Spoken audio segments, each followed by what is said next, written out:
Long ago, when these ancient Grecian temples were new, hemp was already old in the service of mankind. For thousands of years even then, this plant had been grown for cordage and coarse cloth in China and elsewhere in the East. For centuries prior to about 1850, all the ships that sailed the western seas were rigged with hempen rope and sails. For the sailor, no less than the hangman, hemp was indispensable.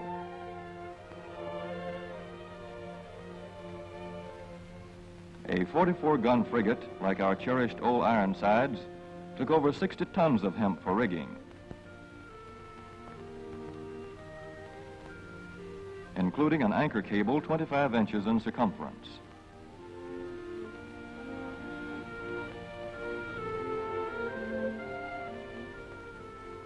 The Conestoga wagons and prairie schooners of pioneer days were covered with hempen canvas. Indeed, the very word canvas comes from the Arabic word for hemp. In those days, hemp was an important crop in Kentucky and Missouri.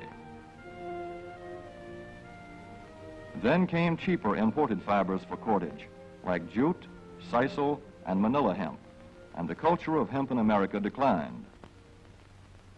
But now, with Philippine and East Indian sources of hemp in the hands of the Japanese, and shipment of jute from India curtailed, American hemp must meet the needs of our Army and Navy as well as of our industries. In 1942, patriotic farmers, at the government's request, planted 36,000 acres of seed hemp, an increase of several thousand%. The goal for 1943 is 50,000 acres of seed hemp. In Kentucky, much of the seed hemp acreage is on river bottom land such as this, along the Kentucky River Gorge.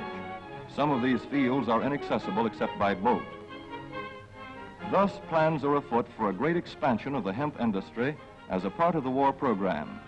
This film is designed to tell farmers how to handle this ancient crop, now little known outside Kentucky and Wisconsin. This is hemp seed. Be careful how you use it. For to grow hemp legally, you must have a federal registration and tax stamp. This is provided for in your contract. Ask your AAA committeeman or your county agent about it. Don't forget, hemp demands a rich, well-drained soil such as is found here in the bluegrass region of Kentucky or in central Wisconsin.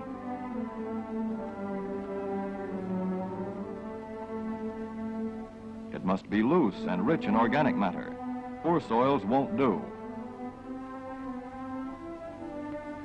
Soil that will grow good corn will usually grow hemp. Hemp is not hard on the soil. In Kentucky, it has been grown for several years on the same ground, though this practice is not recommended. A dense and shady crop, hemp tends to choke out weeds. Here's a Canada thistle that couldn't stand the competition. Dead as a dodo. Thus, hemp leaves the ground in good condition for the following crop. For fiber, hemp should be sown 5 pecks to the acre. With drill, the closer the rows, the better. These rows are spaced about 4 inches. This hemp has been broadcast. Either way, it should be sown thick enough to grow a slender stalk.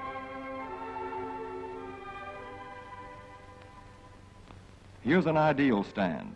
The right height to be harvested easily, thick enough to grow slender stalks that are easy to cut and process.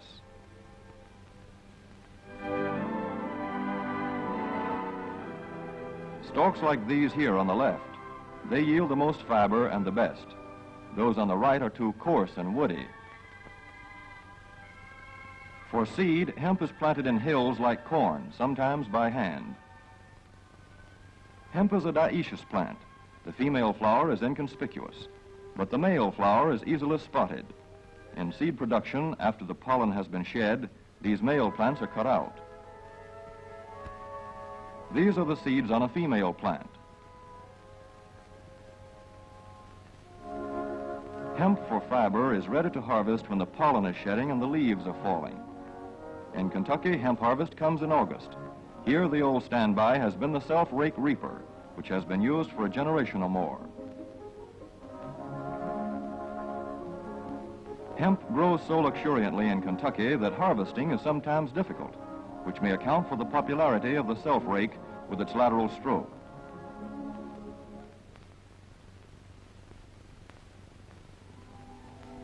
A modified rice binder has been used to some extent. This machine works well in average hemp.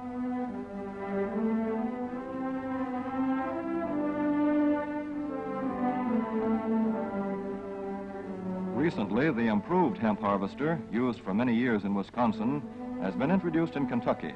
This machine spreads the hemp in a continuous swath. It is a far cry from this fast and efficient modern harvester to the Armstrong model of yore.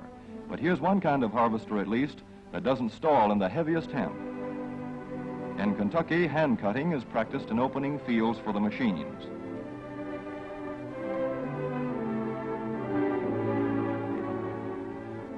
In Kentucky, hemp is shucked as soon as safe after cutting, to be spread out for retting later in the fall.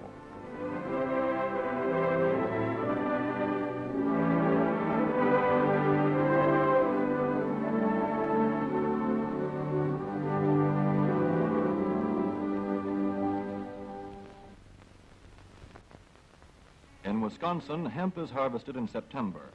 Here, the hemp harvester with automatic spreader is standard equipment. Note how smoothly the rotating apron lays the swath preparatory to retting. Here it is a common and essential practice to leave headlands around hemp fields. These strips may be planted to other crops, preferably small grain. Thus, the harvester has room to make its first round without preparatory hand cutting. Here the machine is running over corn stubble. When the cutter bar is much shorter than the hemp is tall, overlapping occurs. Not so good for retting. The standard cut is 8 to 9 feet. The length of time hemp is left on the ground to ret depends on the weather. The swaths must be turned to get a uniform ret.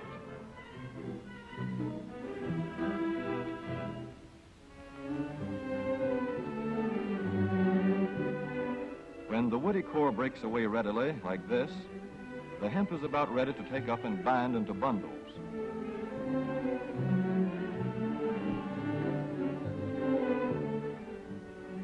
Well-retted hemp is light to dark gray. The fiber tends to pull away from the stalk. The presence of stalks in the bowstring stage indicates that retting is well underway.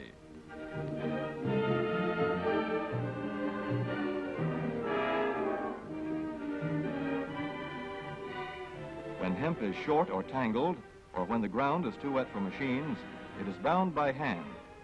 A wooden buck is used. Twine will do for tying, but the hemp itself makes a good band.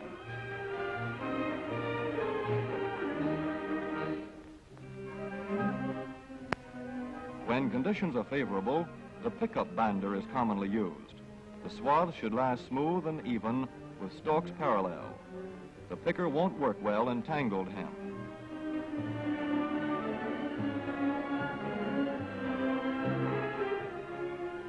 After binding, hemp is shucked as soon as possible to stop further retting.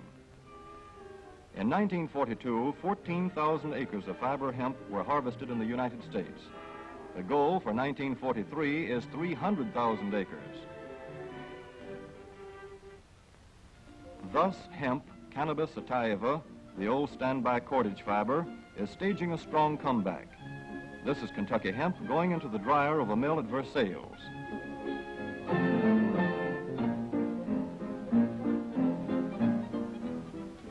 In the old days, breaking was done by hand, one of the hardest jobs known to man.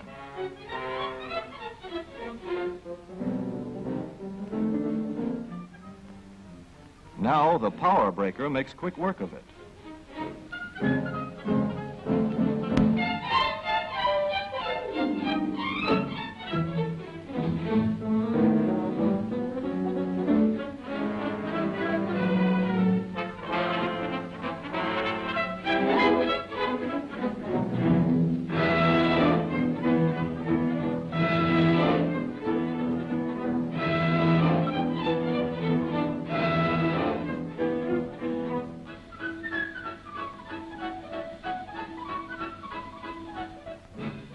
Spinning American hemp into rope yarn or twine in the old Kentucky River Mill at Frankfort, Kentucky.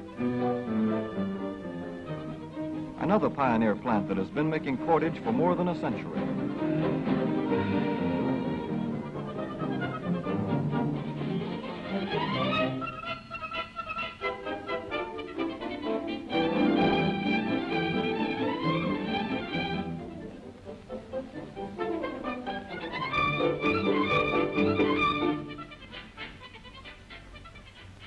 such plants will presently be turning out products spun from American-grown hemp. Twine of various kinds for tying, winding armatures, and upholsterers' work. Rope for marine rigging and towing, for hay forks, derricks, and heavy-duty tackle. Light-duty fire hose.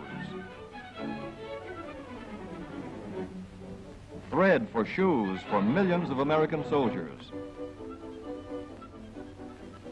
And parachute webbing for our paratroopers.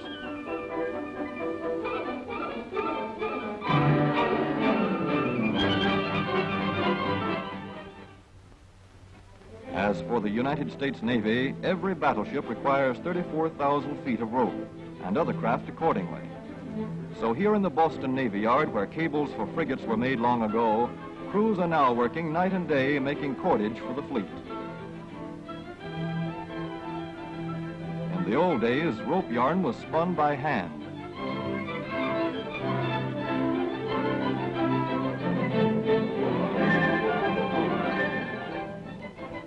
Today, even the rope walk is mechanized.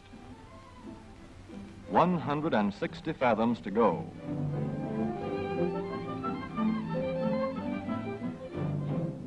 The rope yarn feeds through holes in an iron plate.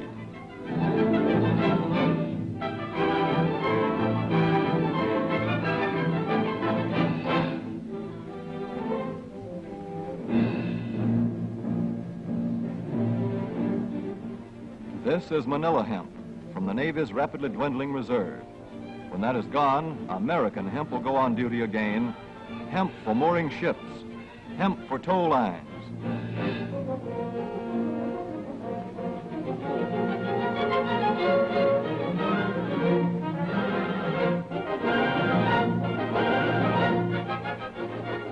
Hemp for tackle and gear. Hemp for countless naval uses, both on ship and shore. Just as in the days when old Ironside sailed the seas victorious, with her hempen shrouds and hempen sails.